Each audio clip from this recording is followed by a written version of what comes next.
Junior College, IIT, JEE, NEET Academy, Seat Guarantee Program. జరగండి.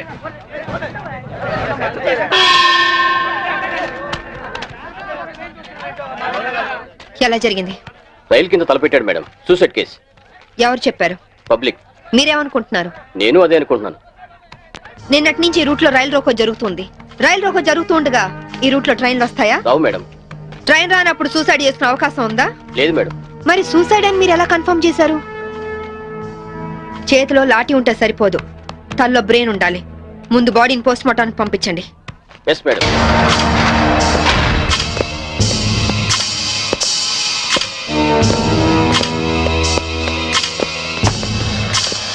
Murder ఏ time జరిగి ఉండొచ్చు? నిన్న ఉదయం 11 గంటల ప్రాంతంలో జరిగి ఉండొచ్చు మేడం. ఫింగర్ ప్రింట్ రిపోర్ట్స్ ఏమైనా వచ్చాయా? ఫోరెన్సిక్ రిపోర్ట్ వస్తే కానీ తెలియదు మేడం.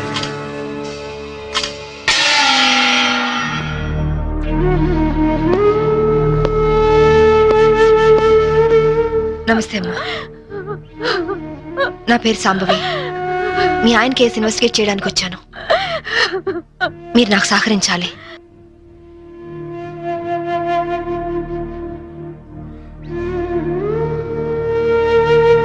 ఆయన నొసటి మధ్య సింధూరం ఉంది. నిన్న ఆంజనేయ స్వామి గుడికి వెళ్ళాడమ్మా? ఆయన ఒక్కరే కాదు, ఇద్దరం కలిసి వెళ్ళావు. ఓం ఆంజనేయాయ నమః, ఓం మహావీరాయ నమః, ఓం హనుమతే నమః, శ్రీ అభయాంజనేయ స్వామినే నమః. Hello, good morning sir. అరగంట తర్వాత వాళ్ళ ఇంట్లో సప్లై ఉండదు సార్. వెంటనే వస్తానని చెప్పి వెళ్ళిన ఆయన ఇలా శాశ్వతంగా వెళ్ళిపోతారని నేను అనుకోలేదు. ఒక్కదాన్ని ఇంటికి వచ్చింది నేను. ఇలా జీవితాంతం ఒంటరిగా ఉండిపోవాల్సి వస్తుందని నేను ఊహించలేదు.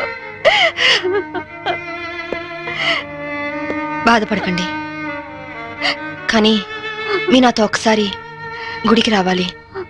అక్కడ ఏమైనా ఎవిడెన్స్ దొరుకుతుందేమో చూద్దాం. అలాగే.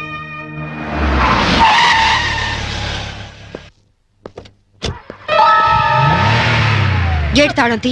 రాత్రి వేసిన తలుపు ఉదయం 5 వరకు తెరవరమ్మా. సరే రండి.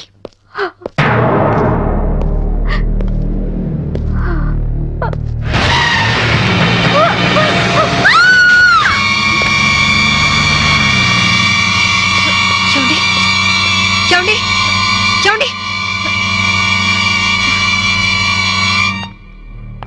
అమాయకురాలైన ఆవిని చంపడానికి నీకు మనసు ఎలా వచ్చింది? నువ్వు మనిషివా పశువా? నీలాంటి వాడిని కోర్టు తీసుకెళ్లి శిక్షించడం కాదు, పబ్లిక్ గా ఉరి తీసి చంపాలి. తీసుకురండి. Yes madam.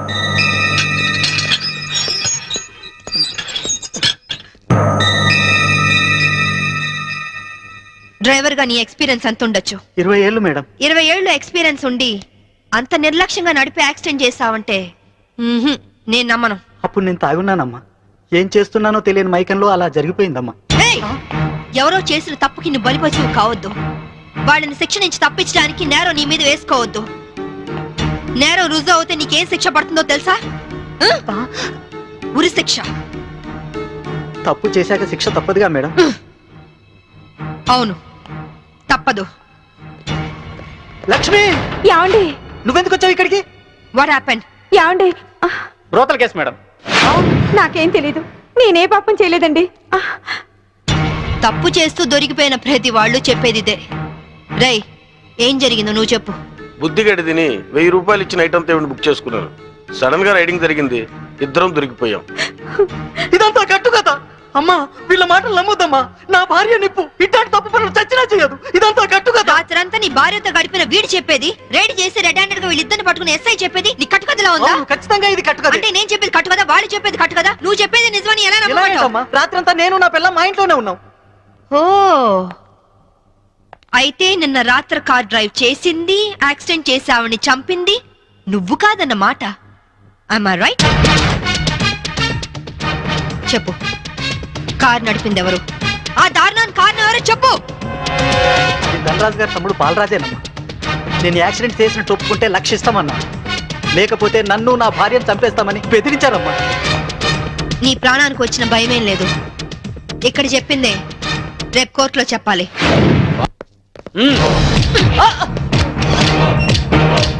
Madam, what is this? ఇది ఆపరేషన్ థియేటర్, లోపల రాకూడదు. లేరా మీరు జులుం చేయడానికి ఇది పోలీస్ స్టేషన్ కాదు, హాస్పిటల్. Don't disturb. ఇతనికి heart problem, kidney problem, brain problem, nervous problem, liver problem. ఇన్ని ప్రాబ్లమ్స్ ఉన్నవాడు బ్రతకడం కంటే చావడం బెటరు. రేయ్ లేరా లేరా లే. What is this nonsense? Shut up! చావు బతుకులో ఉన్న పేషెంట్ ని కాపాడే డాక్టర్ ని చూశాను, కానీ క్రిమినల్ కాపలా కాసే డాక్టర్ ని మిమ్మల్ని చూస్తున్నాను. ఛీ! ఎరా నీ గుండె నొప్ప, కిడ్నీ ప్రాబ్లమ్, లివర్ ప్రాబ్లం రా. రేయ్ నీలాంటి వాడు బయట ఉంటే law and order K problem. నీలాంటి వాడు పర్మనెంట్ గా బొక్కలో ఉండడం బెటర్.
ఆ డ్రైవర్ గాడు నిజం చెప్తే మా తమ్ముడికి శిక్ష ఖాయం. మామూలు శిక్ష కాదండి, ఉరి శిక్ష.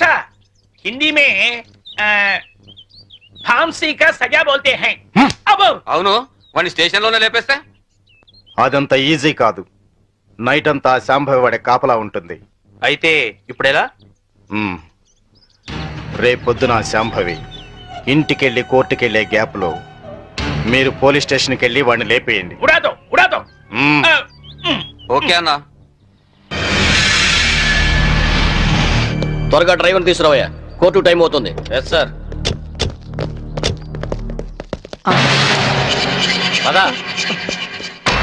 పదమంటుంటే నేను రాను, నేను మాత్రం కోర్టుకు రాను.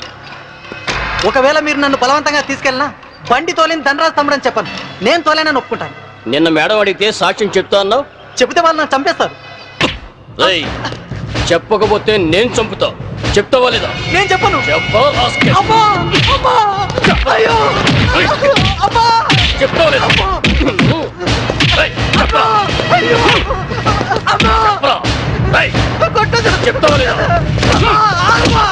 చెప్తావా లేదా? రేయ్. అబ్బా!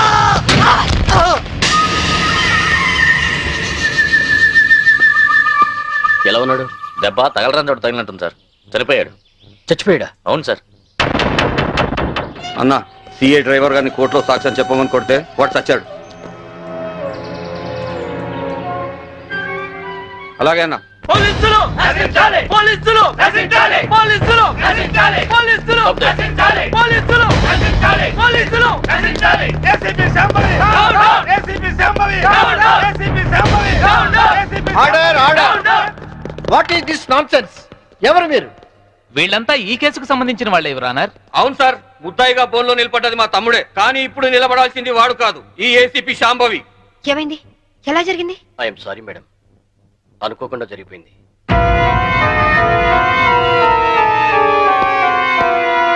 ఏమిటి మీరనేది? నిజం సార్, కోర్టుకొచ్చి సాక్ష్యం చెప్పాల్సిన మా వాడిని కాటికెళ్ళేలా చేసింది ఈ ఏసీపీ. మీరేమైనా చెప్పదలుచుకుంటే బోల్లోకి వచ్చి చెప్పండి. పోలీసు మామూలు ఇవ్వడం లేదన్న కోపంతో నీతిగా వ్యాపారాలు చేసుకునే మా మీద ఈ ఏసీపీ ఎప్పటి నుంచో కక్ష కట్టింది సార్.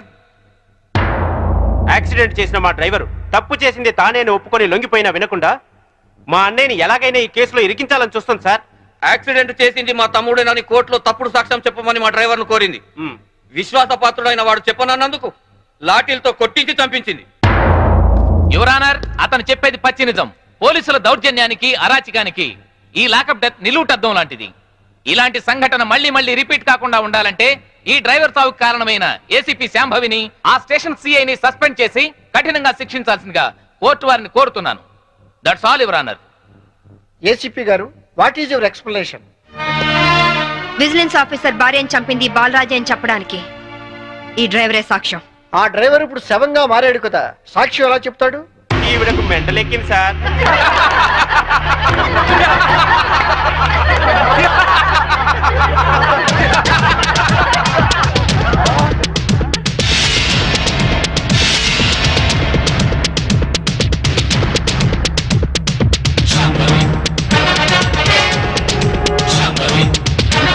చచ్చాడనుకున్న డ్రైవరు బతికి లేచినందుకు షాక్ అయినట్టున్నారు.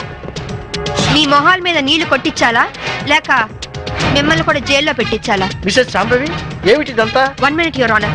ఇన్స్పెక్టర్, జరిగింది చెప్పండి. Yes madam. Your honour, driver ను కోర్టుకు తీసుకొస్తుంటే వీళ్ళందరూ అతని చంపాలని కోర్టు బయట కాపు కాశారు. అది పసిగట్టిన నేను మేడం గారికి ఫోన్ చేశాను. మేడం గారు ఈ డ్రామా అంతా ఆడమని ప్లాన్ చేశారు యువర్ ఆనర్. లేకపోతే వీళ్ళు నన్ను నిలువునా చంపేసే వాళ్ళయ్యా.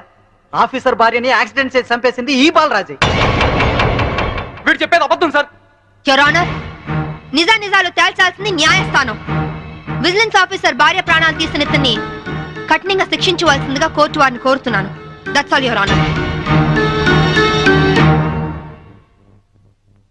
డ్రైవర్ కనకారావు సాక్ష్యాన్ని ఆధారంగా చేసుకుని విజిలెన్స్ ఆఫీసర్ భార్యను చంపింది బాలరాజనేని కోర్టు వారు నమ్ముతూ సెక్షన్ 302 ప్రకారం నిందితుడికి యావజ్జీవ కారాగార శిక్ష విధించడమైనది. Hi Kitty, how are you? Fine. Holiday రోజు మీరు ఇంట్లో ఉన్నారండి బాబు గారు. లేకుంటే మీ అక్క లాఠీతో కాలి రగొడుతుంది. ఇప్పుడు అంత అవసరం అంటారా? ఎవరిన వింటే నిజం అనుకుంటారు. అయితే మోడల్ గా సెటిల్ అయిపోయి డాన్స్ వదిలేస్తావా? వదిలేయడమా? డాన్స్ నా ప్రాణం. నీకే కాదు, మా ఆవిడకి ప్రాణమే. పెళ్లికి ముందు చాలా బాగా చేసేది. నిజమా అక్క? వావ్, ఏ డాన్స్ చేసేదానివి? కూచిపూడా? కాదు, భరతనాట్యం. పోలీస్ ఆఫీసర్ అయ్యాక పొలిటికల్ లీడర్స్ తో రౌడీస్ తో డాన్స్ చేస్తోంది మా ఆవిడ. డాడీ ఇలాగా? రేయ్, ముందు మీ పని చెప్పాలి. వీడిని మీరే చెడగొడుతున్నారు. చూడు చైతన్య, మన దండరాజు గారు 100 రోడ్డు మీద గాంధీ బొమ్మలు అంటాడు. ఆయన ట్రాన్స్ఫర్ కి బాకీ ఉన్నారని, మన ఆఫీసుని మర్డర్ చేశారని కేసు పెట్టారంట. అవును సార్. మంత్రిగా నేను చెప్తున్నాను, ముందు కేసు విత్డ్రా చేసుకో, ఆ తర్వాత పవర్ ప్లాంట్ శాంక్షన్ చేయి. అందరికీ మంచిది, సరేనా? సరే సార్, ఆ విషయం మీ లెటర్ హెడ్ మీద రాసి సంతకం చేసి ఇవ్వండి. దేనికి? పేపర్లో వేసి మీకు ఓట్లేసిన ప్రజల దగ్గర పర్మిషన్ తీసుకోవడానికి. చూడు ఐఏఎస్, రెచ్చిపోబోక, నీ ఇవ్వ నీకు ఇప్పిస్తాను, తీసుకో. ఐఏఎస్ అంటే ఇండియన్ అడ్మినిస్ట్రేటివ్ సర్వీస్, అంతేకాని ఇండియన్ అవినీతి సర్వీస్ కాదు. నన్ను ఇంగ్లీష్ లో తిడతావా? నీ అంతు చూస్తా, నిన్ను చక్కెరకి మనియాలు పట్టిస్తాయి. ఇంకొక మాట మాట్లాడమంటే నీ నాలుక కోసేస్తాను. నీలాంటి బ్రోకర్లు మంత్రి పదవుల్లో ఉండబట్టే ఈ రోజు కరెంటు ధరలు విపరీతంగా పెరిగి సామాన్యులు బల్బు వెలిగించుకోవడానికి కూడా భయపడుతున్నారు. రైతులు కరెంటు బిల్లులు కట్టలేక ఆత్మహత్య చేసుకుంటున్నారు. నిజాయితీగా మీ ప్రభుత్వం ఫ్యాక్టరీ యజమానుల దగ్గర కరెంటు బిల్లులు వసూలు చేస్తూ ఎలక్ట్రికల్ పోల్స్ మీద వైర్లు వేసి కరెంటు దోచుకునే వాళ్లను గుండె ధైర్యంతో పట్టుకోగలిగితే ట్రాన్స్కోకు లాభాల మాట అటుచితే నష్టం మట్టుకు ఉండదు. అక్కడేమో స్పాట్ బిల్లింగ్లు అంటూ మనం ప్రజల పుస్తలమ్మించి నిర్దాక్షిణ్యంగా బిల్లులు వసూలు చేస్తున్నాం. ఏంటయ్యా ఎండి మిరపకాయలు తిన్న కాకిలాగా తెగరుస్తున్నావు? నేను అసలే మంత్రిని, నేను తలుచుకుంటే ఈ క్షణంలోనే నిన్ను సస్పెండ్ చేస్తా. నువ్వు నన్ను సస్పెండ్ చేయలేవురా, ఎందుకంటే నా సిన్సియారిటీకి ఎప్పుడో ఒకప్పుడు ఇలాంటి ఎదురు దెబ్బ తగులుతుందని నాకు బాగా తెలుసు. అందుకే ఈ రిజిగ్నేషన్ లెటర్ ఎప్పుడు నాతోనే ఉంటుంది. This is my resignation letter. Good bye. అమ్మో, వీడు రాజీనామా ఆమోదిస్తే నా అవినీతి భాగవతం బయటకు వస్తుంది. వీడు ఇంకో ఐఏఎస్ రాజకీయ నాయకుడు అవుతాడు. ఈ రాజీనామా లెటర్ నేను చింపారిస్తే ఏ గొడవ ఉండదు. ఇప్పుడు రాజీనామా చేయాల్సిన అవసరం వచ్చింది. రాజీపడి బతకలేక రాజీ పడమని ఎవరన్నారు? రాజకీయంగా పలుకుబడి ఉన్నవాళ్ళు. ఏమిటండి ఇది? ఎవరో ఏదో అన్నారని ఉద్యోగం వదిలేసుకుంటారా? చాంతాడు తక్కువగా ఉందని బావని పూడ్చుకుంటారా? ఇది నీళ్లున్న బావి కాదు శాంభవి, ఎండమావి. ఈ సిస్టమ్ మొత్తం అవినీతితో పొల్యూట్ అయిపోయింది. అందరితో పాటు నేను పొల్యూట్ కాలేను. పొల్యూట్ అవుతుందని ఎందుకు అనుకుంటున్నారు? ఉద్యోగంలోనే పోరాడొచ్చు కదా. అంత ధైర్యం లేనప్పుడు ఐఏఎస్ ఎందుకు చదివారు? బుద్ధి లేక. అమ్మాయి చెప్పింది కరెక్ట్. నాన్న, ఇది మా భార్యాభర్తల విషయం. మధ్యలోకి రావద్దు అంటావు అంతేనా? రై, ఊరంతా కాదన్నా మీ ఇద్దరి పెళ్లి చేసింది నేను రా. మీరు భార్యాభర్తలు కావడానికి కారణం నేను. కావచ్చు, కానీ ఇది మా పాలసీకి సంబంధించిన మ్యాటర్. మీకేం తెలియదు, మీరు వెళ్ళండి. ఏమండి, ఆవేశపడుకుని ఒక నిమిషం ఆలోచించండి ప్లీజ్. చూడు, నేను జాబ్ లేకుండా ఇంట్లో ఉండడం నీకు అవమానంగా అనిపిస్తే భర్త పోస్టు కూడా రిజైన్ చేస్తాను.